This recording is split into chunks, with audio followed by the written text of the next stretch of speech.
मैंने educational purpose के लिए बनाया है। ये जो आप डबल म्यूटेंट ट्रिपल म्यूटेंट देख रहे हो, सुन रहे हो न्यूज में, ये क्या होता है मैं इसको समझाना चाहता हूं।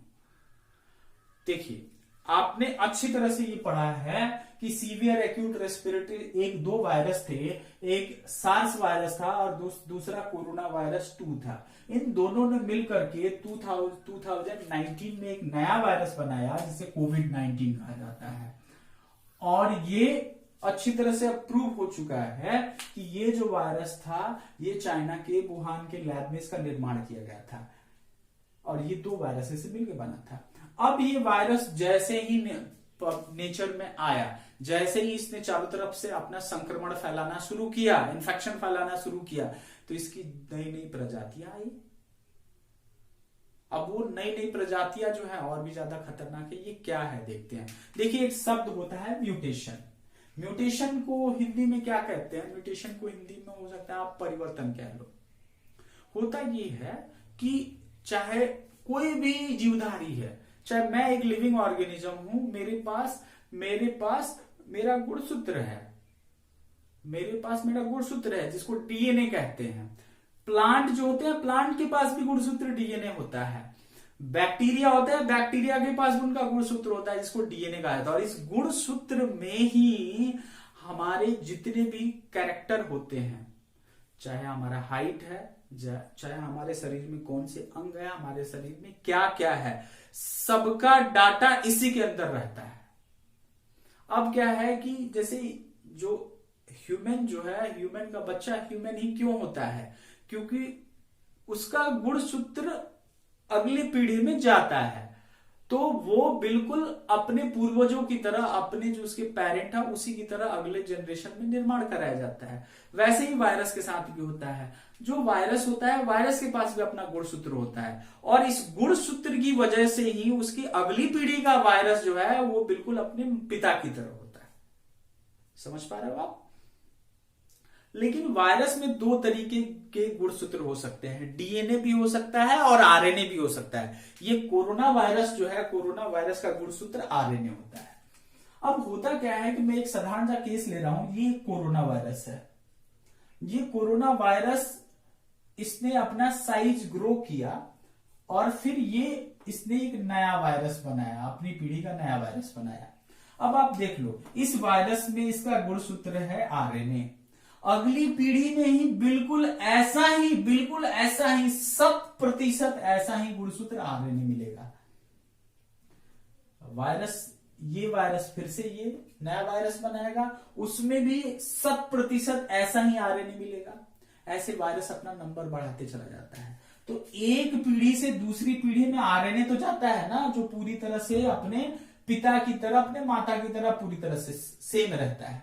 लेकिन कभी कभी क्या होता है, एक पीढ़ी से दूसरी पीढ़ी में ये आरएनए बन रहा है और उस आरएनए बनने में कुछ चेंज हो जाते हैं, कुछ गलतियां हो जाती हैं और उसकी वजह से क्या होता है, एक नए तरीके के आरएनए का निर्माण होता है।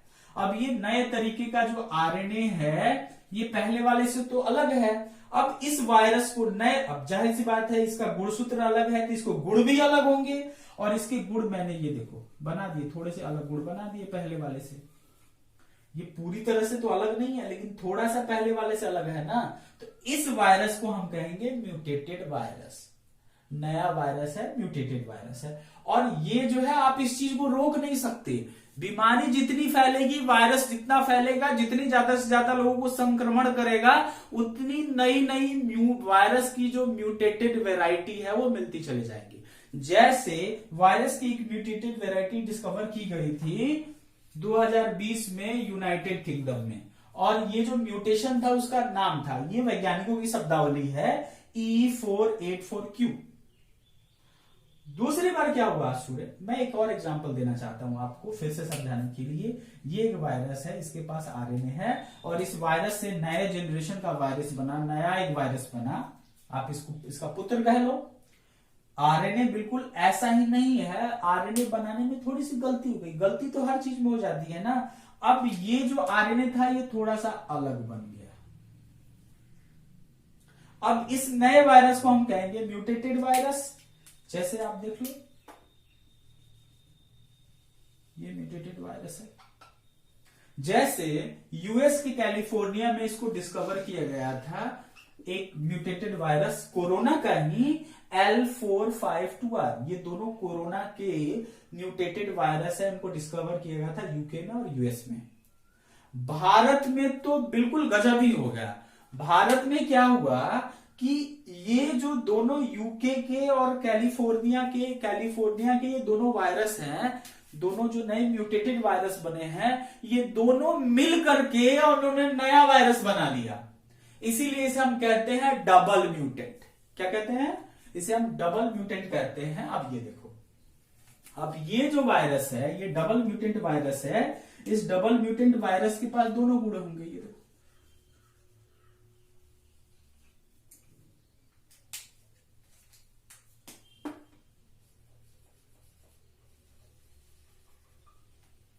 अब ये वायरस जो है, अब ये नया वायरस जो है, नए वायरस के नए गुण हैं अपने इसके, देख लो आप प्लीज।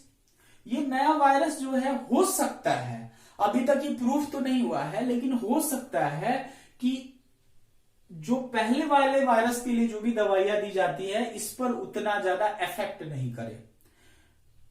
वैक्सीन तो जो पहले वाले के लिए बनाया था, अभी तक वो इस पे काम तो कर रहा है। अभी कोई डाटा नहीं आया है कि जो डबल म्यूटेंट बनाया उस पे वैक्सीन अफेक्ट नहीं करेगा।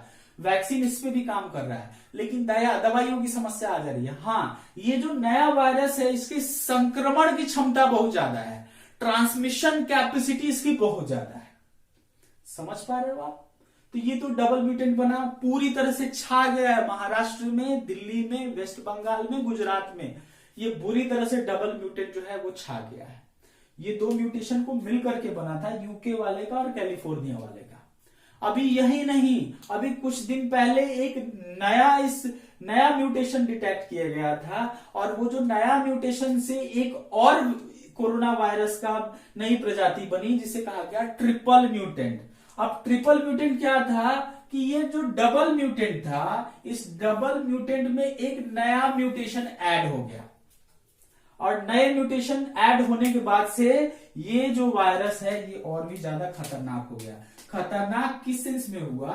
खतरनाक इस सेंस में हुआ कि ये जो वायरस था, इसके संक्रमण की क्षमता थी ये बढ़ गई।